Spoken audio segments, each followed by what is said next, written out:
ಸರಿ, ಕಾಲ್ತುಳಿತ ಪ್ರಕರಣದಲ್ಲಿ ಇನ್ನೊಂದು ರೀತಿ ತನಿಖೆಗಳನ್ನು ನಡೆಸ್ತಾ ಇದ್ದಾರೆ. ಆದರೆ ಸರ್ಕಾರ ತನ್ನ ತಪ್ಪನ್ನು ಮುಚ್ಚಾಕೊಳ್ಳೋದಕ್ಕೆ ಒಂದು ರೀತಿ ಪೊಲೀಸರ ಸಸ್ಪೆಂಡ್ ಆಯಿತು, ತನಿಖೆಗಳು ನಡೀತಾ ಇದೆ ಅಂತ ಹೇಳುತ್ತೆ. ಜೊತೆಗೆ ಇದರಿಂದ ವಿಚಾರಣೆ ಈ ಥರದ ನೆಪದಲ್ಲಿ ಅವರ ತಪ್ಪು ಮುಚ್ಚಾಕೊಳ್ಳುತ್ತೆ ಅನ್ನೋದು ಖಂಡಿತ. ಕಾಂಗ್ರೆಸ್ ಸರ್ಕಾರ ಕರ್ನಾಟಕ ರಾಜ್ಯದಲ್ಲಿ ಸಂಪೂರ್ಣವಾಗಿ ಎಡವಿದೆ. ಏನೊಂದು RCB ಟೀಮಿಗೆ ಅಭಿನಂದನೆಯನ್ನು ಸಲ್ಲಿಸಬೇಕಾಗಿದ್ದಂಥ ಒಂದು ಕಾರ್ಯಕ್ರಮ ಒಂದು ಅಮಾಯಕ ವ್ಯಕ್ತಿಗಳ ಜೀವ ತಗೊಳ್ಳುವಂಥ ಒಂದು ಕಾರ್ಯಕ್ರಮವಾಗಿ ಜವಾಬ್ದಾರಿಯನ್ನು ಆ ಜವಾಬ್ದಾರಿ ಅಥವಾ ಅದಕ್ಕೆ ಕಾರಣಕರ್ತರಾಗಿರೋರು ಈ ಕಾಂಗ್ರೆಸ್ ಸರ್ಕಾರದ ಮುಖ್ಯಮಂತ್ರಿಗಳಾಗಿರುವಂಥ ಸಿದ್ದರಾಮಯ್ಯನವರು, ಉಪಮುಖ್ಯಮಂತ್ರಿಗಳಾಗಿರುವಂಥ DK ಶಿವಕುಮಾರ್ ಅವರು, ಗೃಹ ಸಚಿವರಾಗಿರುವಂಥ ಪರಮೇಶ್ವರ್ ಅವರು ಮತ್ತು ಇತರ ಅವರ ಎಲ್ಲ ಅಧಿಕಾರಿಗಳು ಎಲ್ಲರೂ ಒಟ್ಟಾರೆ ಸೇರಿ ಅಮಾಯಕ ವ್ಯಕ್ತಿಗಳನ್ನು ಜೀವ ತಗೊಳ್ಳಿಕ್ಕೆ ಅವರ ನಿರ್ಲಕ್ಷ್ಯ ಮತ್ತು ಅಧಿಕಾರ ತಲೆಗೆ ಹತ್ತಿ ಏನನ್ನು ಮುನ್ನೆಚ್ಚರಿಕೆಯನ್ನು ವಹಿಸದೆ ಈ ಬಹಳ ದೊಡ್ಡ ಕಾರ್ಯಕ್ರಮನ ಹಮ್ಮಿಕೊಂಡಿರುವಂಥದ್ದು ನಿಜಕ್ಕೂ ಮೂರ್ಖತನದ ಪರಮಾವಧಿ ಈ ಕಾಂಗ್ರೆಸ್ ಸರ್ಕಾರದ ಮುಖ್ಯಸ್ಥರಿಂದ ಹಿಡಿದು ಎಲ್ಲರ ಒಂದು ಬೇಜವಾಬ್ದಾರಿತನದಿಂದಾಗಿಯೇ ಈ ಕಾರ್ಯಕ್ರಮ ಅಥವಾ ಈ ಒಂದು ತುಳಿತಕ್ಕೆ ಏನು 11 ಜನ ಅಂತ ಹೇಳ್ತಾರೆ, ಇನ್ನೂ ಜಾಸ್ತಿ ಜನ. ಈಗ ನೋಡಿ, ಬೀದರಿನ ಒಬ್ಬ ವ್ಯಕ್ತಿ ಆ ತುಳಿತಕ್ಕೆ ಸಿಗಾಕೊಂಡ ವ್ಯಕ್ತಿ ಮನೆಗೆ ಹೋಗಿ ಸಾವನ್ನಪ್ತಾನೆ. ಆ ಶವವನ್ನು ತಗೊಂಡು ಅವ್ರು ಬೀದರಿಗೆ ಹೋಗ್ತಾರೆ.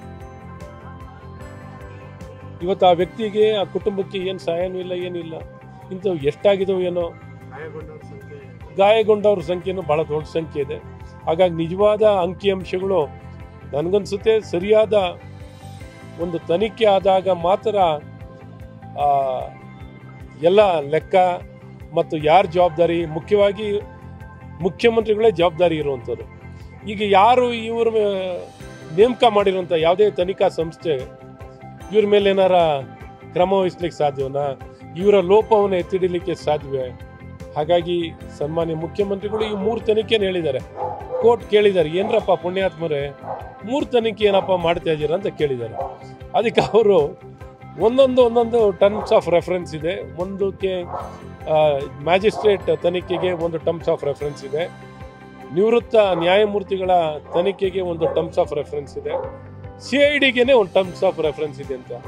ಇಂಥ ಬುದ್ಧಿವಂತ ಸರ್ಕಾರ ನಾವು ನೋಡ್ಲಿಕ್ಕೆ ಸಾಧ್ಯವಿಲ್ಲ. ಇವ್ರು ನಿಜಕ್ಕೂ ನ್ಯಾಯ ಕೊಡಿಸ್ಬೇಕು. ಪಕ್ಷಪಾತವಾಗಿ ತನಿಖೆ ಏನಾರು ಆಗಬೇಕಾಗಿದೆ ಹೈಕೋರ್ಟ್ ನ್ಯಾಯಮೂರ್ತಿಗಳಿಂದನೇ ತನಿಖೆ ಆಗಬೇಕು, ಅಥವಾ ಚೀಫ್ ಜಸ್ಟಿಸ್ ಮಾನಿಟರ್ಡ್ SIT ತನಿಖೆ ಆಗಬೇಕು.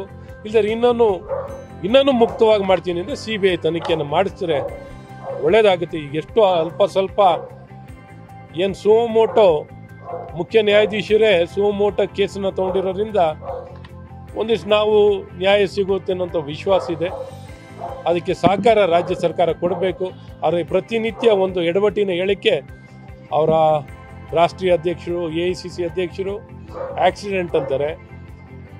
ನನಗೆ ಏನು ರಿಗ್ರೆಟ್ಸ್ ಇಲ್ಲ, ನನಗೇನು ಇದಾಗಿರೋದಕ್ಕೆ ರಿಗ್ರೆಟ್ಸ್ ಇಲ್ಲ ಅಂತ ಮುಖ್ಯಮಂತ್ರಿ ಹೇಳ್ತಾರೆ. ಇನ್ನೊಂದು ಉಪಮುಖ್ಯಮಂತ್ರಿಗಳಂತೂ ಅವರು ಆ ಒಂದು ಪ್ರಚಾರದ ಗೀಳು ಏನೋ ಪಾಪ ಅವ್ರಿಗೇನೋ ಪ್ರಚಾರದ ಕೊರತೆ ಇದೆಯೇನೋ ಈ ಕಾಂಗ್ರೆಸ್ ಸರ್ಕಾರಕ್ಕೆ, ಮುಖ್ಯಮಂತ್ರಿಗಳಿಗೆ ಪ್ರಚಾರದ ಕೊರತೆ ಇದೆಯೇನೋ, ಇಷ್ಟು ದೊಡ್ಡ ಪ್ರಚಾರ ಮಾಡ್ತಾರೆ, ಅಡ್ವರ್ಟೈಸ್ಮೆಂಟ್ ತೊಗೊಳ್ತಾರೆ. ಆದರೂ ಈ ಒಂದು ಗೆಲುವಿನಲ್ಲಿ ಏನೋ ಇವರೇ ಕ್ರಿಕೆಟ್ ಆಡಿ ಗೆದ್ದವ್ರಂಗೆ ಮಾಡಿದರು. ಅವ್ರಿಗೆ ಅಭಿನಂದಿಸೋದ್ ಬದಲು ಇವ್ರ ಕುಟುಂಬವನ್ನು ಅಭಿನಂದಿಸ್ಕೊಳ್ಳಿಕ್ಕೆ ಮಾಡಿದಂಥ ಪ್ರಯತ್ನ ನಿಜಕ್ಕೂ ನಮಗೆಲ್ಲ ನಾಚಿಕೆ ಆಗುತ್ತೆ, ಏಜಿಗೆ ಆಗುತ್ತೆ.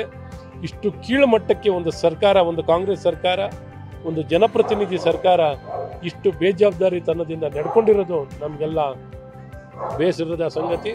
ಜನರ ಆಕ್ರೋಶ ನಿಜಕ್ಕೂ ಹೇಳಬೇಕು ಅಂದರೆ ಮುಗಿಲಿಗೇರಿದೆ. ಹಾಗಾಗಿ ಇದಕ್ಕೆ ನ್ಯಾಯ ಸಿಗಬೇಕು. ಜನರ ಬೇಡಿಕೆಯನ್ನು ಈ ತಪ್ಪಿಸ್ತರು ಮುಖ್ಯಮಂತ್ರಿಗಳೇ ತಪ್ಪಿಸ್ತರು ಅಂತ ಜನರು, ಉಪಮುಖ್ಯಮಂತ್ರಿಗಳೇ ತಪ್ಪಿಸ್ತರು, ಇವರಿಗೆ ಶಿಕ್ಷೆ ಆಗಬೇಕು, ಇವರು ರಾಜೀನಾಮೆ ಕೊಡಬೇಕು. ಏನಾರು ಆತ್ಮಸಾಕ್ಷಿ ಎಳ್ಳಷ್ಟ ಏನಾರು ಆತ್ಮಸಾಕ್ಷಿ ಇದೆ, ಇವ್ರು ರಾಜೀನಾಮೆ ಕೊಡಬೇಕು ಅಂತ ಅನ್ನೋದು ಇಡೀ ನಾಡಿನ ಜನತೆಯ ಒಂದು ಒತ್ತಾಯವಾಗಿದೆ.